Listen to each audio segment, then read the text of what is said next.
राधे राधे दोस्तों।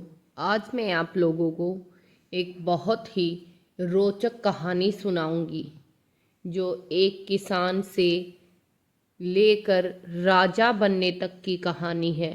कहानी को ध्यान से सुने। पहली बार चैनल पर आए हैं तो लाइक और सब्सक्राइब अवश्य करें। किसी गांव में एक किसान रहता था। उसके 4 बेटे थे। वो किसान अक्सर बीमार हो जाया करता था और इसी वजह से एक दिन वह स्वर्ग को प्राप्त और मृत्यु को प्राप्त हो गया। अब उसके चारों बेटे, उनके पास 2.5 बीघा जमीन थी। उसी में अपना गुजर बसर कर रहे थे। अपनी माँ के साथ वो चारों भाई खेतों में जो 2.5 बीघा जमीन थी उसमें काम करते और अपना गुजारा करते। इसी तरह दिन बीतते रहे। आषाढ़ सावन का महीना चल रहा था और फसल की निराई का समय आ गया था।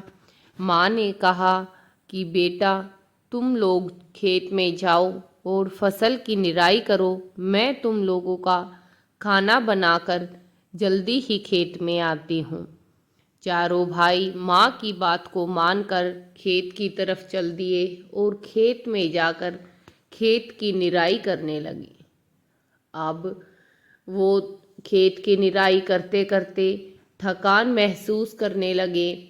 तब सबसे बड़े भाई ने कहा कि क्यों ना हम चारों भाई आपस में अपने मन की बात कहें और इसको समय को जल्दी से बिताएं। अगर हम लोग आपस में बात करते रहेंगे तो समय बहुत जल्दी बीत जाएगा और हमें पता भी न लगेगा। तो बाकी 3 भाइयों ने कहा, अच्छा भाई, क्या बात करें, हमें तो कुछ नहीं पता, आप ही बताओ। तब बड़े भाई ने कहा कि कोई भी मन की बात कर लेते हैं। जो हमारे मन में हो वही बात बोल देंगे और उन बातों को सुनते सुनते हमारा समय जल्दी से पूरा हो जाएगा। अब तीनों भाइयों ने कहा, भैया, हमारे तो मन में कोई बात नहीं है, आपके मन में ही हो तो आप कहो। तब बड़े भाई ने कहा, अरे मन में जो भी चल रहा है वही कह दो, इसमें क्या बड़ी बात है। चलो मैं ही कहता हूँ। मैं क्या सोचता हूँ कि अगर मैं कोई एक बड़ा साहूकार होता तो मेरे पास खूब सारी ज़मीन होती और उस ज़मीन पर मैं नौकरों से काम करवाता और मैं बड़ी ऐश की ज़िंदगी को जीता।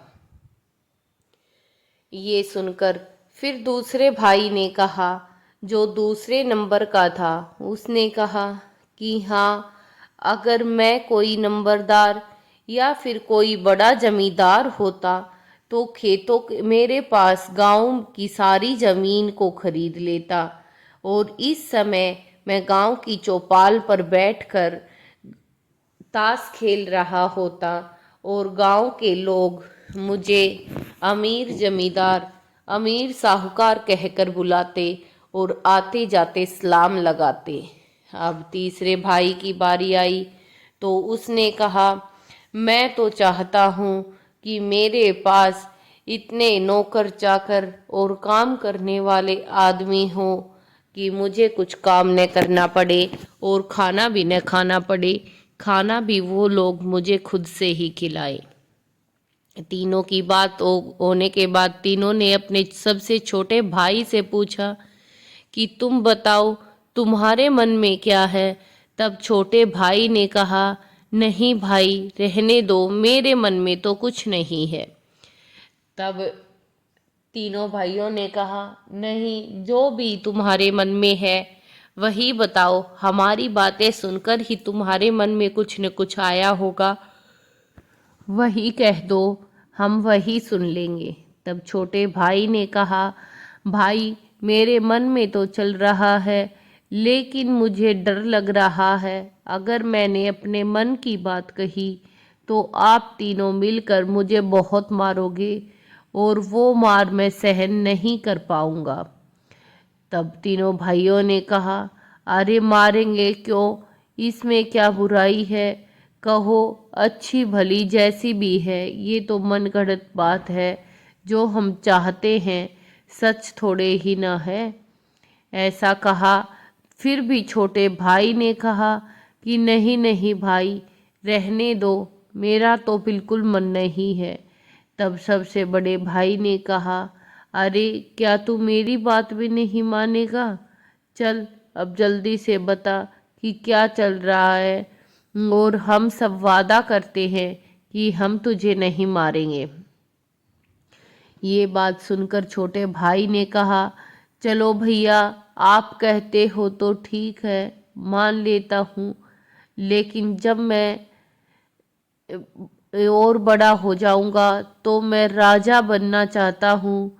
मैं चाहता हूँ कि मैं राजा हूँ, मेरी 4 रानियाँ हो, एक मुझे खाना खिला रही हो, एक मेरे पैर दबा रही हो, एक मेरे ऊपर पंखा हिला रही हो, और एक मुझे खाना खिला रही हो, और मेरे पास बहुत सारे सैनिक हो, और मैं अपने सैनिक और रानियों को लाकर एक रात के लिए हमारी इस 2.5 बीघा जमीन पर रखूं, और अपने सैनिकों से ये सारे 2.5 बीघा जमीन की फसल को रोंदवा दूं। इतना सुनने की ही देर थी कि तीनों भाई उस पर टूट पड़े और मारने लगे। कहा कि हम तो इस 2.5 बीघा जमीन पर इतनी मेहनत करते हैं, और तुम ऊपर से हमारे साथ क्या कर रहे हो, तुम्हें जरा सा भी अंदाजा है? यह कहकर भाइयों ने काफी मारा। अब वो लोग मार पिटाई होने के बाद तीनों भाई एक तरफ से कटाई करने लगे, और चौथा भाई अलग तरफ से लग गया। अब वो जब कटाई कर रहे थे तो उस समय उनकी माँ उनके लिए खाना लेकर आई। अब माँ जब खाना लेकर आई तो उसने देखा कि उसका छोटा बेटा अलग तरफ कटाई कर रहा है और बाकी बेटे अलग तरफ कटाई कर रहे हैं। तब माँ ने उन बाकियों के पास जाकर पूछा कि अरे, तुम्हारा छोटा भाई अलग से कटाई क्यों कर रहा है, मुझे कारण बताओ। तो उन्होंने बताया कि माँ, ये तो हमें राजा बनने के बाद और अपने सैनिकों से इसको रुंधवाने की बात कर रहा है, इसीलिए हमने इसको मारा और यह अलग से कटाई कर रहा है। इतना बात सुनने की ही देर थी कि माँ ने भी उस पर 2 हाथ लगा दिए और साथ साथ उसको दूर रहने की बात कही। ये बात सुनकर वो सब लोग रात को घर आ गए। नहाकर खाना वाना खाने के बाद अब वो लोग सो चुके थे, लेकिन छोटे भाई को तो मार पड़ी थी, बहुत दर्द हो रहा था, और उसी की वजह से उसके मन में बड़े ही कटु विचार आ रहे थे, ईर्ष्या द्वेष की भावनाएं आ रही थी, और आखिर में उसने फैसला कर ही लिया और वह घर छोड़कर जाने के लिए घर से निकल गया। आधी रात को घर से निकला, चलते चलते चलते चलते सुबह हो गई थी।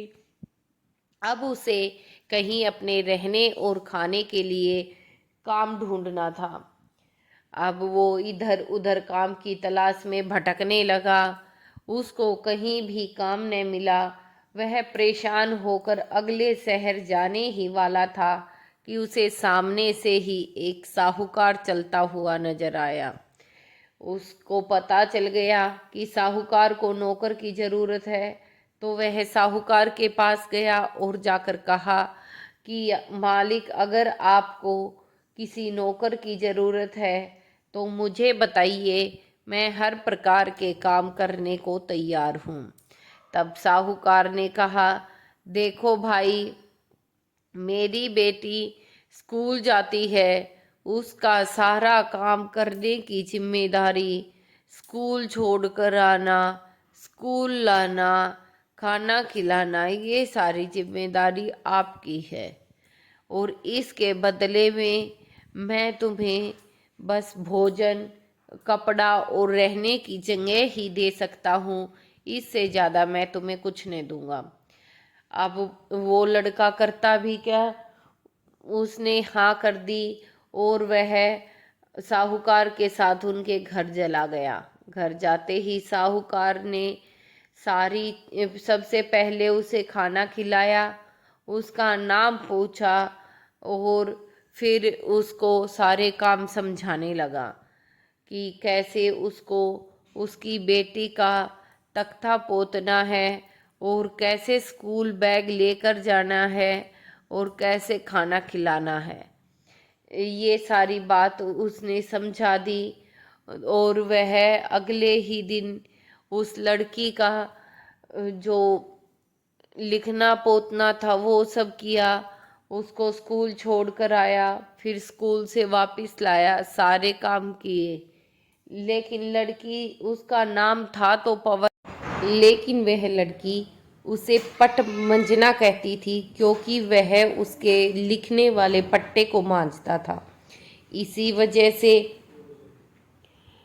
वह उसको पट मंजना कहकर बुलाती थी। ऐसे ही दिन बीतते रहे। वो लड़की ने सुनैना, उसका नाम, उस लड़की का नाम सुनैना था। अब सुनैना बड़ी हो गई थी और उसके अपने ही एक स्कूल के लड़के के साथ नैना लग गई थी। उसका नाम रमन था। इसलिए वो दोनों अक्सर बातें किया करते रहते थे और पटवंजना उनकी सारी बातें सुनता रहता था। वो लड़का रमन कई बार सुनैना को कहता कि यह तुम्हारा पटमंजना हमारी बातें सुनता रहता है और कुछ नहीं बोलता। अगर ये घर जाकर सारी बातें बताएगा तो क्या तुम्हें मार न लगेगी?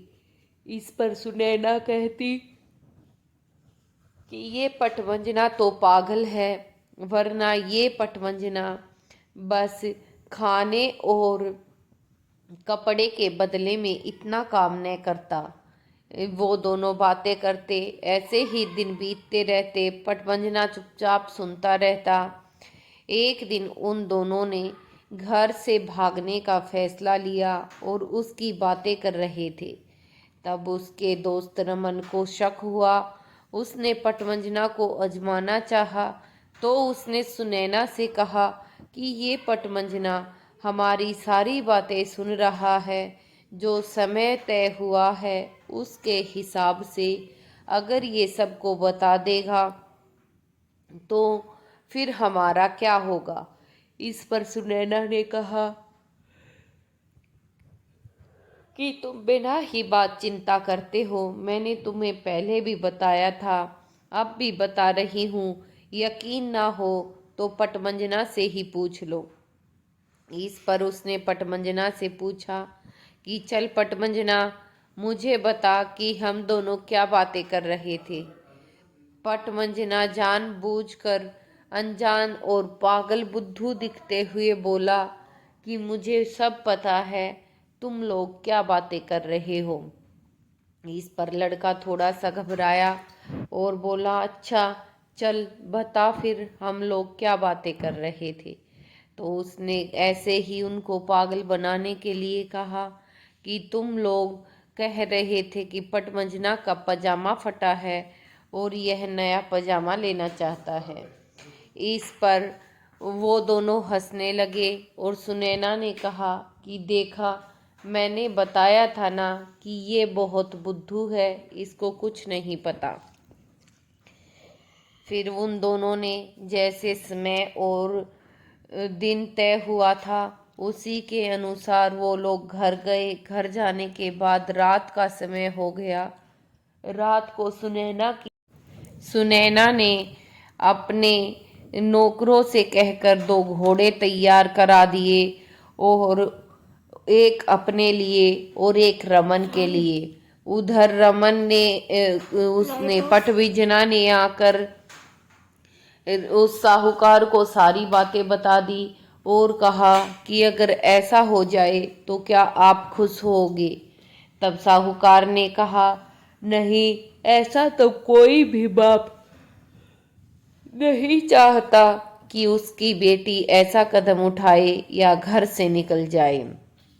तो पटमंजना ने कहा कि फिर आप मेरी एक बात मानिए, मुझे रमन के एक जोड़ी कपड़े लाकर दे दीजिए और जैसे ही रमन आए उसको कमरे में बंद कर दीजिए। साहूकार ने ठीक वैसा ही किया और साहूकार की लड़की भी सुनैना जो थी वो उतरकर महल से नीचे आ गई थी और अंधेरा होने के कारण वो दोनों उन घोड़ों पर सवार होकर आगे चलने लगे।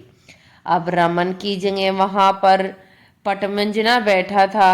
पटमंजना अपने घोड़े को आगे आगे चला रहा था और सुनैना का घोड़ा पीछे पीछे चल रहा था। जैसे ही सुनैना पटमंजना के पास आना चाहे वह घोड़े को पैर से दबा और आगे निकाल लेता और ऐसे ही वो लोग चलते चलते सुबह हो गई। अब जब सुबह हुई तो उसने कहा कि रमन रुको, तो पटमंजना ने अपना घोड़ा रोका और वह पटमंजना को देखकर बोली कि पटमंजना तुम यहाँ कैसे आए? तो उसने कहा कि जैसे तुम आई हो वैसे ही मैं आया हूँ। अब उसने पटमंजना से कहा, इसका मतलब तुम हमारी सारी बातें सुनते थे? तो पटमंजना ने कहा, हाँ, मैं तुम्हारी सारी बातें सुनता था और अब रमन तुम्हारे बाप के पास कैद में पड़ा है। वापिस अगर जाओगी तो तुम्हारा क्या हाल होगा वो भी सोच लेना। अब तुम्हारे पास एक ही चारा है कि मेरे पास मेरी धर्मपत्नी के रूप में रहो, मैं तुम्हारा गुजर बसर कर दूंगा।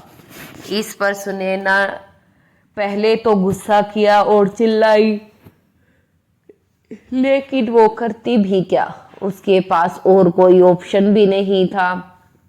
इसी वजह से उसने पटमंजना से कहा कि ठीक है, मैं तुम्हारे साथ रहूं तोंगी, लेकिन एक दोस्त के नाते, ना कि एक धर्मपत्नी के नाते।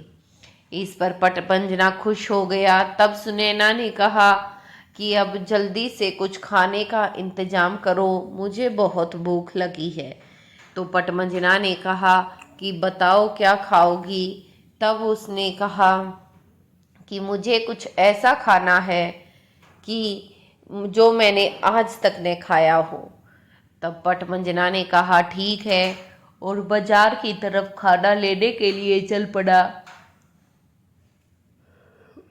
उसने बाजार में जाकर काली गाजर खरीदी जो आज तक सुनैना ने नहीं खाई थी। उसने ये सारी बातें अपने ध्यान में रखी और कुछ काली गाजर खरीद ली और एक कपड़े में बांध ली। उसके बाद वह मिठाई की दुकान पर गया। वहां से उसने राजभोग का डिब्बा खरीदा। राजभोग मिठाई का डिब्बा ले और काली गाजर लेकर वह सुनैना के पास पहुंचा और लाकर उसने सबसे पहले काली गाजर का जो कपड़े में बांधकर पोटली बना रखी थी वो सुनैना के सामने रखी। सुनैना ने कहा कि ये क्या है? तो पटमंजना ने कहा कि यह है तो वही काली गाजर है जो आज तक आपने नहीं खाई। इस पर सुनैना बहुत चिल्लाई और गुस्सा करने लगी। तब पटमंजना ने कहा, यह लो राजभोग, यह भी आज तक तुमने नहीं खाया।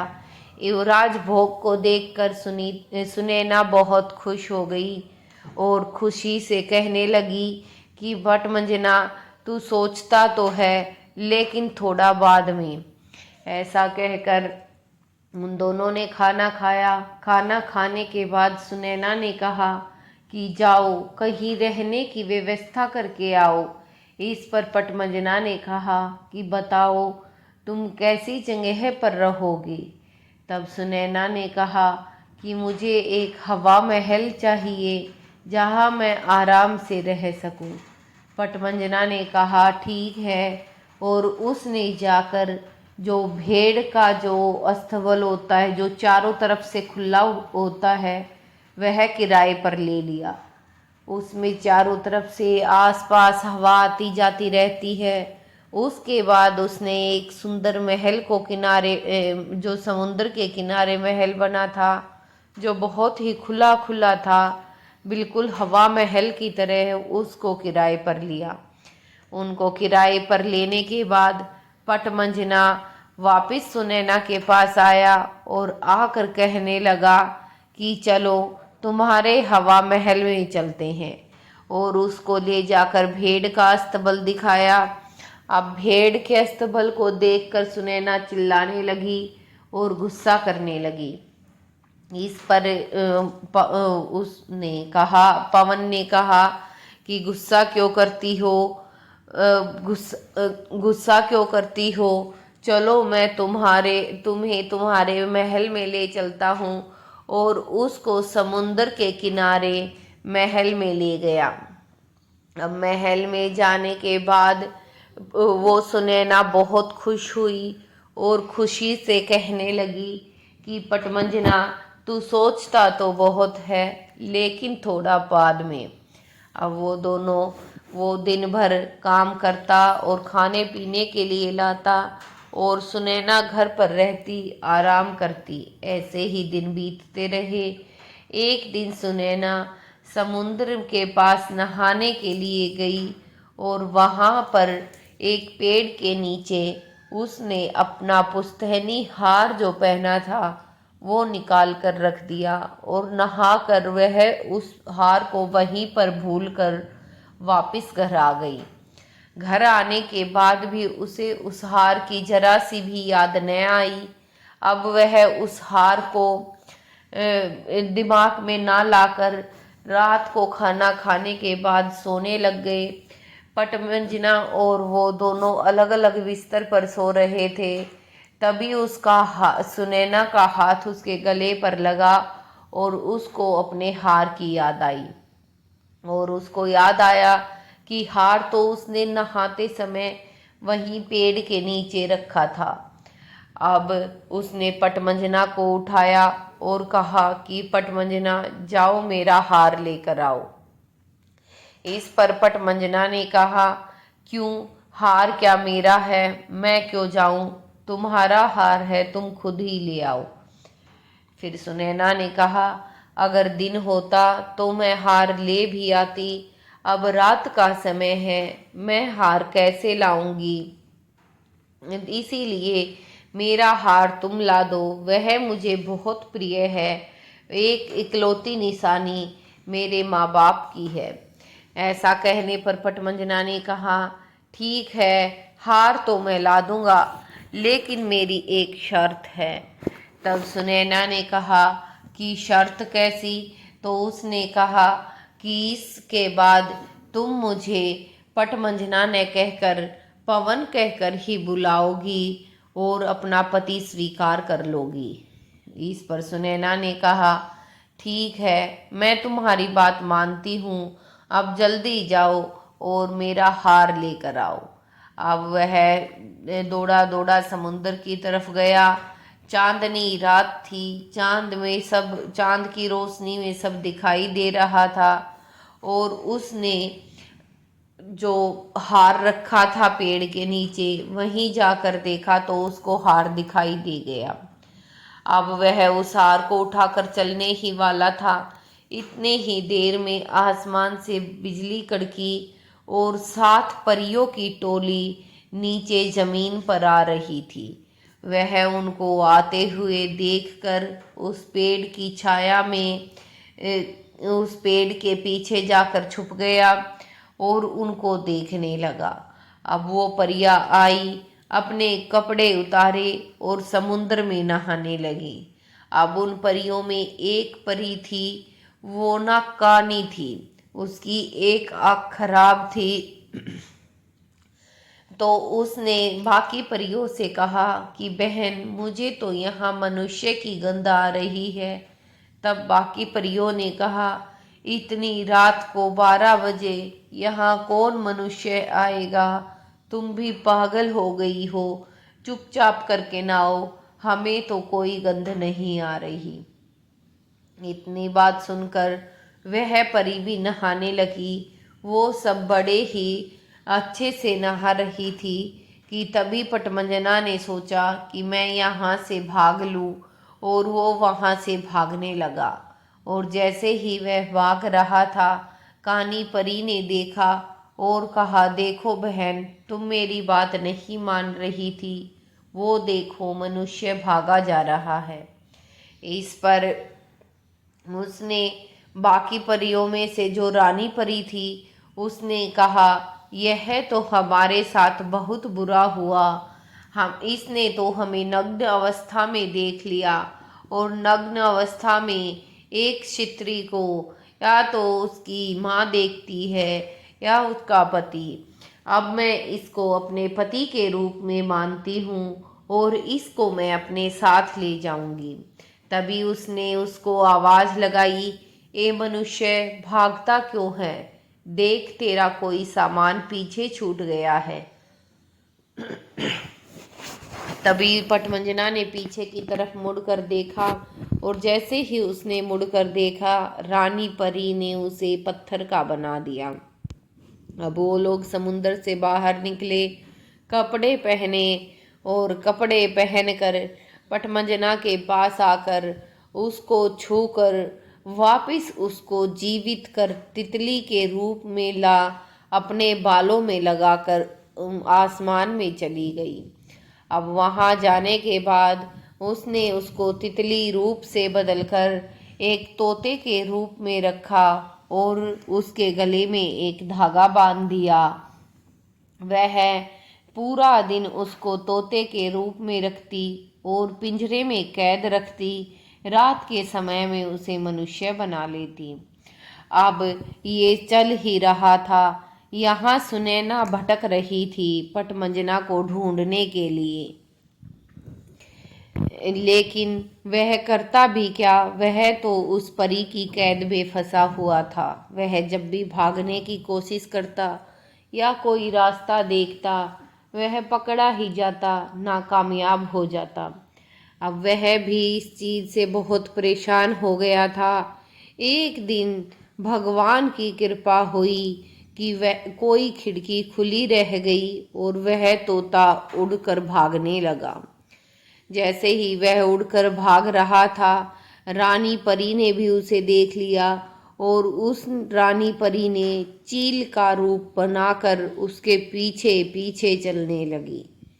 अब वो पीछे पीछे उड़ रही थी तो तोता अपनी जान बचाने के लिए आगे आगे उड़ रहा था। नीचे एक राजा की बेटी जो बहुत ही धर्मवती थी, उसके धर्म को उसके पिताजी हमेशा नहाने के बाद फूलों से तोलते थे।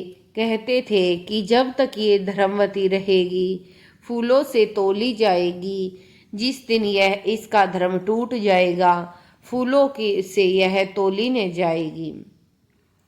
वह समुंदर में नहा रही थी, अपने तालाब में नहा रही थी कि वह तोता उड़ते उड़ते उस राजकुमारी की गोद में आकर गिर गया।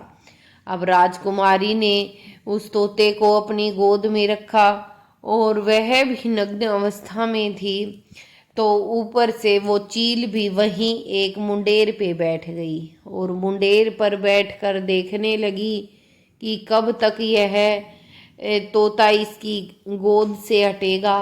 तो राजकुमारी को कुछ शक हुआ कि शायद यह चील इसके पीछे लगी है।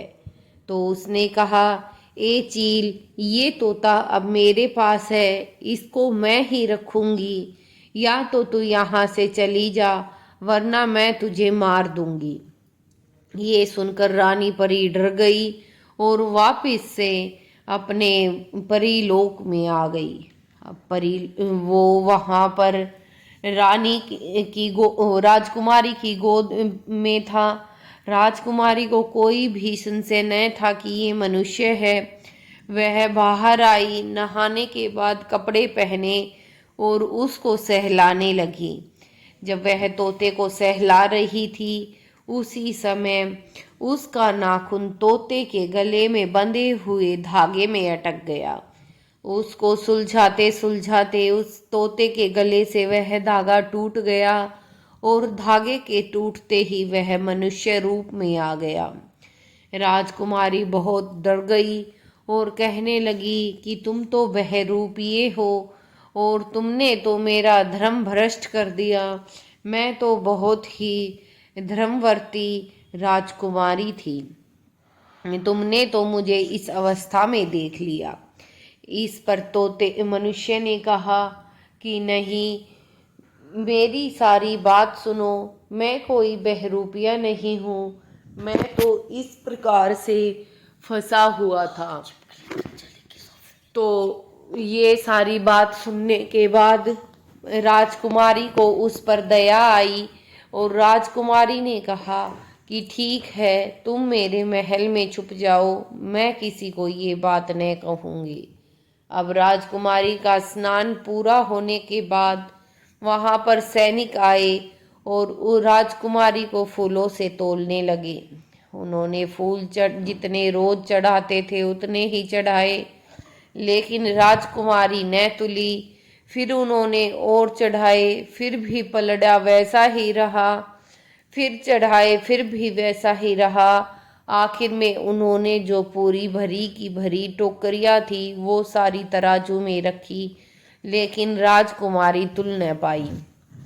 ये देखकर उन सबको शक हो गया और वो राजा के पास गए और राजा को जाकर सारी बात बताई। अब राजा ने कहा कि कौन है वो दुष्ट जिसने मेरी बेटी का धर्म भ्रष्ट किया है, जल्दी से जाओ और उसको पकड़कर मेरे पास ले आओ। ये सारी बात होने पर राजा के सैनिक उसको पकड़ने के लिए गए तो वहां पर रानी राजकुमारी ने खिड़की से आते हुए सैनिकों को देखा तो पवन को कहा कि यहाँ तुम पीछे की तरफ से मैं धोती लटकाती हूँ और तुम उसको पकड़कर भाग जाओ, वरना तुम्हारा बच पाना अब बहुत मुश्किल है।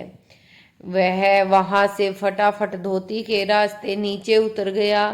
नीचे उतरा तो एक बूढ़ा और बूढ़ी रहते थे। वह चिल्लाने लगे कि चोर चोर, देखो चोर आया है। इस पर पवन ने कहा कि मैं कोई चोर नहीं हूँ, मैं हाथ जोड़ता हूँ, मैं बहुत दुखी हूँ, आप मेरी मदद करें। इस पर बूढ़े और बूढ़ी ने कहा कि ठीक है, हम तुम्हारी बात मान लेते हैं। अगर तुम चोर नहीं हो तो तुम्हें हमारी एक बात माननी पड़ेगी। उसने कहा क्या बात? तो उन्होंने कहा कि हमारी बेटी स्वीता एक लड़की की शादी करनी है और तुम्हें उससे शादी करनी पड़ेगी। उसने सोचा मरता क्या न करता, अगर मना किया तो राजा के सैनिक उसे जिंदा न छोड़ेंगे। यही सोचकर हाँ कर दी। तो बूढ़े बुजुर्ग आदमी ने कहा कि ठीक है, तुम जाकर हमारी बेटी के पास सो जाओ, वो अंदर सो रही है। राजा के सैनिक आएंगे तो हम कह देंगे कि अंदर हमारी बेटी और दामाद सो रहे हैं। उसने कहा ठीक है और अंदर जाकर सो गया।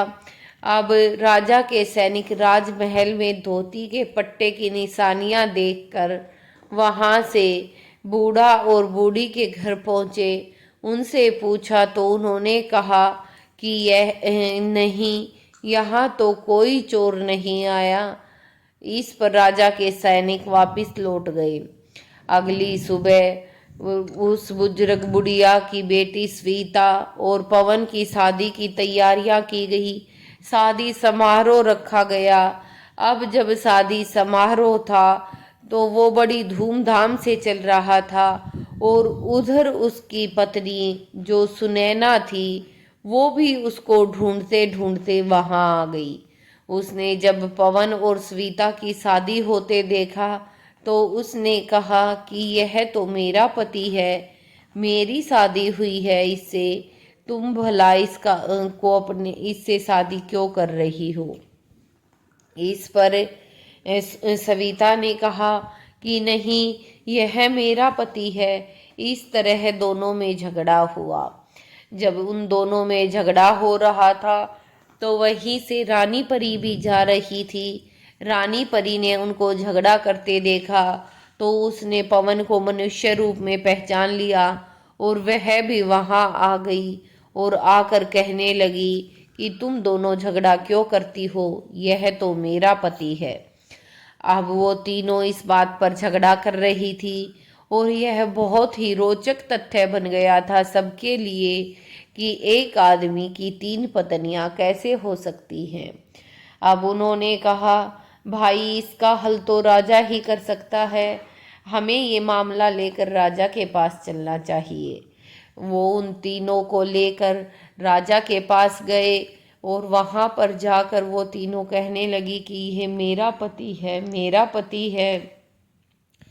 तो राजकुमारी भी ये सारी चीजें देख रही थी और उनको देखकर भी राजकुमारी से रहा न गया और राजकुमारी ने भी कह दिया कि तुम तीनों झगड़ा क्यों करती हो, यह तो मेरा पति है।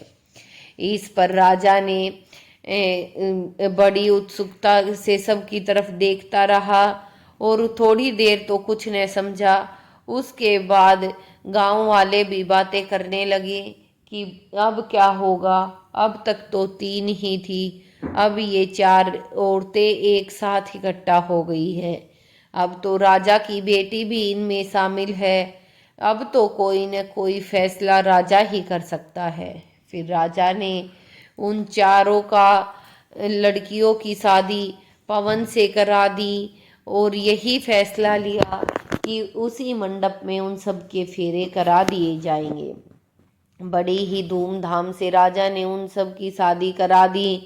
अब पवन की 4 पत्नियां थी और पवन को राजा ने आधा राज्य दे दिया था और उसको राजा बना दिया था।